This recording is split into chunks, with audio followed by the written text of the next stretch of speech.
This YouTube channel does not promote any violent, harmful, or illegal activities. All content provided by this channel is meant for an educational purpose only.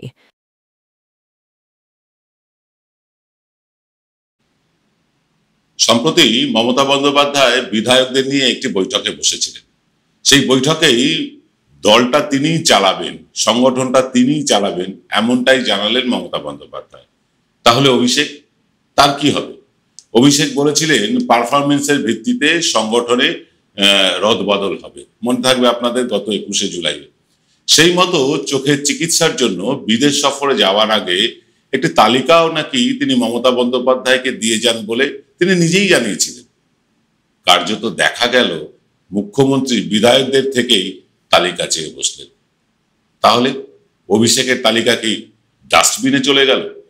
কোনোভাবে সংগঠনে অভিষেকের প্রভাবকে কি কমিয়ে দিতে চাইছেন মুখ্যমন্ত্রী, নাকি ইন্ডিয়া জোটের টালমাটাল অবস্থা দেখে ফের রাজ্য রাজনীতিতেই রাজ্য রাজনীতিকে তিনি শক্তিশালী করতে চাইছেন মমতা?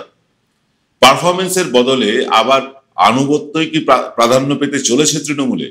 আজকের এক্স ফ্যাক্টরে আমরা আলোচনা করব এই সব বিষয় নিয়ে।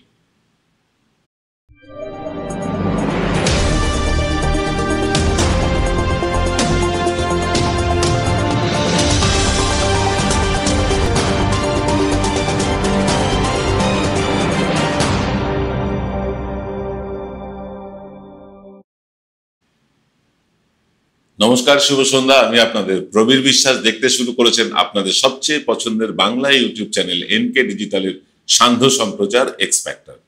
আজকের এক্স ফ্যাক্টরে আমরা আলোচনা করছি, হেডলাইনে দেখতে পাচ্ছেন, সংগঠনের হ্রাস মমতার হাতেই। তাহলে অভিষেক কি হবে তার? এই নিয়েই একটা চুলচেরা বিশ্লেষণ আজ আমরা আপনাদের হাতে তুলে দেব। দেখুন, ব্যাপারটাকে অনেকেই বলছেন অভিষেককে মমতা সাইডলাইনের ধারে পাঠিয়ে দিলেন আরো একবার কেন বলছি? কারণ এর আগেও অভিষেককে সংগঠনের থেকে খানিকটা দূরে সরে যেতে আমরা দেখেছি। ফের তিনি স্বমহিমায় ফিরে এসেছেন, আবার তাকে সংগঠন থেকে খানিকটা দূরে চলে যেতে দেখছি। এটা হতে পারে দিল্লিতে এখন অধিবেশন চলছে সংসদে, সেখানে তিনি ব্যস্ত আছেন, সেই কারণেই হয়তো সংগঠনে সময় দিচ্ছেন না। কিন্তু অধিবেশন শুরু হওয়ার আগেও অভিষেককে আমরা অনেকটা নিষ্ক্রিয় দেখেছিলাম। পঞ্চায়েত নির্বাচনে যে জনজোয়ার যাত্রা অভিষেক করেছিলেন এবং তার যে সুফল, সেটা তৃণমূল কংগ্রেস ঘরে তুলেছিল দুহাত ভরে। এবং তার রেশ কিন্তু আমরা দেখতে পেয়েছি লোকসভা নির্বাচনে। সেই অভিষেককে লোকসভা নির্বাচনের পর খানিকটা স্তিমিত দেখলাম, সংগঠনে আর সেভাবে দেখলাম না। সংগঠনের হ্রাস ফের নিজের হাতে তুলে নিলেন মমতা বন্দ্যোপাধ্যায়। এখন থেকে রাজ্য প্রশাসন এবং দল দুই সামলাবেন তিনি। এই রাজ্য কার্যত বিরোধী শূন্য, আপনারা জানেন। বিরোধী দল আছে, বিরোধী দলনেতাও আছেন, কিন্তু সরকারের উপরে মুহুর্মুহু আক্রমণ করে সরকারকে ব্যতিব্যস্ত করে তোলার মতন একটা মমতা বন্দ্যোপাধ্যায় নেই। তাই তৃণমূলের কাছে প্রধান বিরোধী দল এখন তৃণমূল নিজেই। একদল নবীন আর একদল প্রবীণ। এই নবীন প্রবীণের দ্বন্দ্ব কিন্তু শুধু তৃণমূলের আছে আর বাকি কোনো দলে নেই, এমনটা ভাববেন না। সিপিএম এ কিন্তু আছে প্রবল ভাবে, বিজেপিতেও আছে। তবে তৃণমূলের ব্যাপারটা খানিকটা আলাদা। তৃণমূল শাসক দল, প্রশাসনে, সমাজে তৃণমূলের গ্রহণযোগ্যতা অনেক বেশি। একটা উদাহরণ দিই, ধরুন দুই ক্লাবের মধ্যে মারামারি। তারা সালিসির জন্য সুকান্ত মজুমদারের কাছে যাবার থেকে তাদের কাছে অনেক বেশি গ্রহণযোগ্য এবং বিশ্বাসযোগ্য মনে হবে তৃণমূলের ব্লক বা অঞ্চল সভাপতিদের কাছে যাওয়াটা। শাসক দলের নেতাদের থানায় গেলে একটা এক্সট্রা খাতির টাতির মেলে। সেই কংগ্রেস আমল থেকে শুরু করে বাম আমল হয়ে এখন তৃণমূলের জমানাতেও একই ট্র্যাডিশন সমানে চলেছে। তৃণমূলের দ্বন্দ্বটা কিন্তু অন্য জায়গায়। তৃণমূলের সভাতেই অভিষেক এক ব্যক্তি এক পদ, আনুগত্যের বদলে পারফরমেন্স, এসব কথা বলে দলে একটা স্ট্রাকচারাল চেঞ্জ আনতে চেয়েছিলেন। স্ট্রাকচারাল চেঞ্জ, একদম পরিকাঠামোগত পরিবর্তন আনতে চেয়েছিলেন। একাধিক এজেন্সির মাধ্যমে খোঁজপাত্তা লাগিয়ে একটা সম্ভাব্য লিস্ট তৈরি করে তিনি নেত্রীর কাছে জমাও দিয়ে গিয়েছিলেন যখন তিনি বিদেশে যান চোখের চিকিৎসার জন্য। ফেব্রুয়ারির মধ্যেই দলে একটা বিরাট বড়সড় পরিবর্তন আসবে। এখন এই আভাস এইরকমই আমরা এখন কেন বেশ কিছুদিন আগে থেকে এরকম আভাস ইঙ্গিত আমরা পাচ্ছিলাম বিভিন্ন মহল থেকে, বিভিন্ন দিক থেকে। সেই সব জল্পনায় কার্যত জল ঢেলে দিলেন মমতা বন্দ্যোপাধ্যায়। তিনি বললেন বিধায়কদের 3 জন করে নামের তালিকা দিতে হবে আগামী 25শে ফেব্রুয়ারির মধ্যে অরূপ বিশ্বাসের কাছে, যদি তারা ব্লক বা অঞ্চল সভাপতির বদল চান। মূল সমস্যার শুরু হলো এখান থেকে, সেটাই বলবো একটা ছোট্ট বিরতির পর। জয়গুরু রত্নভান্ডার জ্যোতিষ সেবা, এখানে গোল্ড মেডেলিস্ট জ্যোতিষী বসেন। হাই কোয়ালিটির আসল গ্রহরত্ন সবচেয়ে কম দামে এখানে পাওয়া যায়। স্থান বেলঘড়িয়া রানীপার্ক বটতলা 2 নম্বর রেলগেটের নিকটে। 9681345722 এবং 9007778922। Found Kolkata's first ever sweet shop serving so unique items like Dab Malai Curry, Motichur Truffle, Gajor Borfi, Dab Kalakand, and I had to try them. শুধু তাই নয়, শক্তিগড়ের ল্যাংচা, বর্ধমানের সীতাভোগ, মালদার পোস্তকদম, বহরমপুরের ছানা বড়া, এগুলো সবকিছু খেতে হলে আর এত দূরে যেতে হবে না। সুন্দরিনী ন্যাচারালসে পেয়ে যাবে পশ্চিমবঙ্গের বিখ্যাত 10টা জেলার মিষ্টি all under the same roof. এদের বেস্ট সেলার্স কচি ডাবের শাঁস দিয়ে বানানো ডাব মালাইকারি আর কলা পাতায় মোড়া গুড়ের সন্দেশ পাতুরি আর a must try.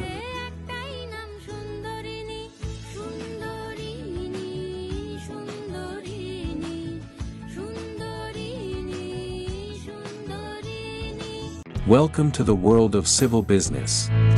A Bengali business personality and the most successful business group, Roy Construction Group of companies, now coming Sarib, West Bengal. Mr. Anup Roy, the managing director of the Roy Construction Group company, ready to serve his native land, the mother Bengal.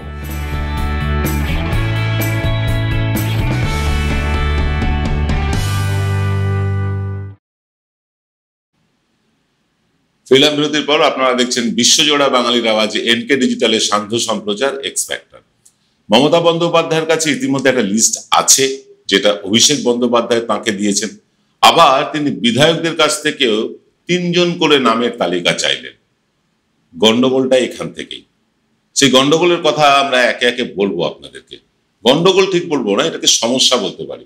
এই সমস্যাগুলো বলবো আপনাদের। তার আগে বলি, আমাদের 2 জন সঞ্চালক আছেন, একজন অরূপ সেনগুপ্ত এবং একজন ডক্টর কৌশিক শীল। আপনাদের প্রচুর ফোন পাচ্ছি যে তারা কেন নিয়মিত অনুষ্ঠান করছেন না। অরূপ সেনগুপ্ত একের পর এক বাম জমানার কালো ইতিহাস, রক্তাক্ত ইতিহাস তুলে ধরছেন, আর সমসাময়িক বিষয়গুলো তুলে ধরছেন ডক্টর কৌশিক শীল। সবাই বলছেন প্রসূনগুপ্তকে পাচ্ছি, আপনাকে পাচ্ছি, কিন্তু ডক্টর কৌশিক শীল এবং অরূপ সেনগুপ্তকে আমরা নিয়মিত দেখতে চাই। আপনাদের এই বার্তাগুলো আমরা ডক্টর কৌশিক শীল এবং প্রসূনগুপ্ত সহ আমরা পাঠিয়ে দিলাম অরূপ সেনগুপ্তকে। তারা নিশ্চয়ই ব্যাপারটা ভেবে দেখবেন, কারণ তাদের অনুষ্ঠানগুলো ইতিমধ্যে বেশ জনপ্রিয় হতে শুরু করেছে। আমরা যাই হোক, যেটা বলছিলাম যে মমতা বন্দ্যোপাধ্যায়ের কাছে অভিষেকের একটি লিস্ট আছে, যেটা তিনি বিদেশে চিকিৎসার আগে দিয়ে গিয়েছিলেন। আবার মমতা বন্দ্যোপাধ্যায় আরেকটা লিস্ট চাইছেন বিধায়কদের কাছ থেকে। এখান থেকে কি একটা কনফ্লিক্ট তৈরি হচ্ছে না? বলি একে একে। দুটো মূলত সমস্যা। এক, তৃণমূলেই সবচেয়ে বেশি বিধায়ক আছেন যারা সেলিব্রিটি বা অরাজনৈতিক প্রেক্ষাপট থেকে এসেছেন। আমার মনে হয় না, আমি একটা ক্যালকুলেশন ঠিক করিনি, কিন্তু এটা আমার ধারণা থেকে বলি আপনাদের, যে সম্ভবত তৃণমূলেই সবচেয়ে অরাজনৈতিক লোক বেশি অন্য রাজনৈতিক দলের তুলনায় বা অন্যান্য রাজ্যের তুলনায়। এখানে যারা সেলিব্রিটি আছেন তারা কেউই কখনো সংগঠন করেননি। তৃণমূলের সংগঠনের জোরে তারা জিতে এসেছেন, কিন্তু সংগঠনটা খায় না মাথায় লাগায় তা নিয়ে তাদের বিন্দু মাত্র ধারণা নেই। আমি বহু এরকম সেলিব্রিটি লোকের সাথে কথা বলেছি যারা সংগঠনের মার্জনা করবেন, বিধায়ক হয়ে আছেন। তাদের সংগঠন নিয়ে জিজ্ঞাসা করলে সংগঠনের খবরই তারা রাখেন না, জানেন না সংগঠনটা কিভাবে গড়তে হয়, জানেন না বুথে কিভাবে বসতে হয়, জানেন না। এরকম অনেক বিধায়ক আছেন যারা এগুলো জানেন না। না জানাটা অপরাধ নয়, কারণ তারা অন্য রাজনৈতিক ফিল্ড থেকে এসেছেন। মমতা বন্দ্যোপাধ্যায়ের অনুমোদন ক্রমে তারা প্রার্থী হয়েছেন, সংগঠন তাদের জিতিয়েছে। এটা কোনো ভুল নেই, অন্যায়ও না। সবাই সংগঠন জানবেন, সংগঠন বুঝবেন এমন তো না। সংগঠন একটা দীর্ঘমেয়াদী প্রসেস, এটা শিখতে কারুর সারা জীবন লেগে যায়, এটা বাস্তব সত্য। কিন্তু সত্যি কথা বলছি, বহু সেলিব্রিটি বিধায়ক আছেন যারা সংগঠনটা আদতে কিভাবে গড়তে হয় কোন সেক্টরে কাকে বসালে সংগঠন শক্তিশালী হতে পারে সেই ধারণাটুকু নেই।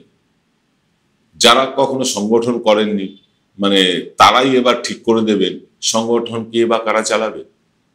বেশিরভাগ সেলিব্রিটি বিধায়ক সংগঠনকে এড়িয়ে মানে সদ্য দলে ভিড়েছেন এমন এবং মানে স্থাবক পরিবেষ্টিত হয়ে থাকেন। এটা চোখে দেখেছিস। যেই সব সেলিব্রিটি বিধায়কদের অফিসে যাবেন সেখানে দলের নেতার তুলনায়, দল যারা সংগঠন চালায় তাদের তুলনায় অনেক বেশি ভিড় দেখবেন স্থাবকদের, অনুগামীদের। তারা স্থাবক পরিবেষ্টিত হয়ে থাকতে ভালোবাসে। যারা মমতা বন্দ্যোপাধ্যায়ের হয়ে সিপিএম এর বিরুদ্ধে লড়াই করতে করতে আজ সংগঠনে জায়গা পেয়েছেন, তারা অন্তত স্থাবকতাটা করতে পারেন না। তারা কিন্তু মানে বিরোধিতা না করলেও স্থাবকতা করতে সেই বিধায়ক সেলিব্রিটির কাছে যান না। সামনে যত বড়ই সেলিব্রিটি থাকুক না কেন তাদের দ্বারা স্থাবকতা বা তাবেদারি করাটা তাদের আসে না। আমি দেখেছি, এটা চোখে দেখা। সেই ক্ষেত্রে এই সেলিব্রিটি বিধায়করা যারা আছেন তারা বেষ্টনীর বাইরে, তাদেরকে ঘিরে যে বেষ্টনীটা আছে তার বাইরে কাউকে দল বা সংগঠন চালানোর দায়িত্ব দেবেন, এটা ভাবতেও বেশ পরিশ্রম করতে হচ্ছে আমাকে। আবার কিছু বিধায়ক বিজেপির টিকিটে জিতে কিছু দলবল নিয়ে, কিছু লোকজন নিয়ে তৃণমূলে ভিড়েছেন। তারা কি সেই অনুগামীদের মধ্যে থেকেই কাউকে বেছে নেবেন না? আমরা খোঁজ নিয়ে দেখেছি প্রায় 70% বিধায়কের সাথে ব্লক সভাপতিদের মধ্যে একটা ঠান্ডা লড়াই চলছে। ঠান্ডা লড়াইটা কিসের? কার কাছে কত কর্মী আছে এটা দেখানোর লড়াই। কার কোন নেতা গেলে তার পেছনে বেশি বাইক যায়, তার পেছনে বেশি গাড়ি যায়, তার পেছনে বেশি মানুষ ছোটে, এই একটা লড়াই চলছে 70% ক্ষেত্রে। সেক্ষেত্রে কি 70% জায়গাতেই ব্লক সভাপতিরা বদলে যাবেন? আর যে 66টা জায়গায় তৃণমূলের বিধায়কই নেই সেখানে কার কাছ থেকে লিস্ট নেবেন? সেখানে কি হবে? বিধায়করা চাইবেনই ব্লক বা অঞ্চল সভাপতিরা তাঁর মতামত নিয়ে চলুক, এটা চাইবেন, এটা অন্যায়ও কিছু নেই। তাই বিধায়কেরা তাদের যারা অনুগত তাদের পদ দিয়েই আবার সেই আনুগত্য সংস্কৃতি বজায় রাখতে কি মানে মমতা বন্দ্যোপাধ্যায় কথা বলেছেন যে বিধায়কদেরও লিস্ট দিতে হবে। বিধায়কেরা তাদের অনুগামীদেরই পদ দেবেন আর তাদের অনুগামীদের পদ দিয়ে তারা আগামী নির্বাচনী বৈতরণী পার করবেন। কিন্তু নির্বাচন বৈতরণী পার করা আর এই সেলিব্রিটিদের চোখে নেতা বেছে নেওয়া এটা কি সমান হলো? পারফরমেন্স নিয়ে কি আর কোনো কথাই হবে না তৃণমূলে? নাকি গল্পটা অন্য জায়গায়? বলি এবার সে কথা।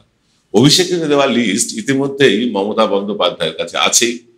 এবার তিনি বিধায়কদের কাছ থেকেও একটা লিস্ট বা নিয়ে সেখান থেকে একটা কমন নামের তালিকা বানাতে চাইছেন।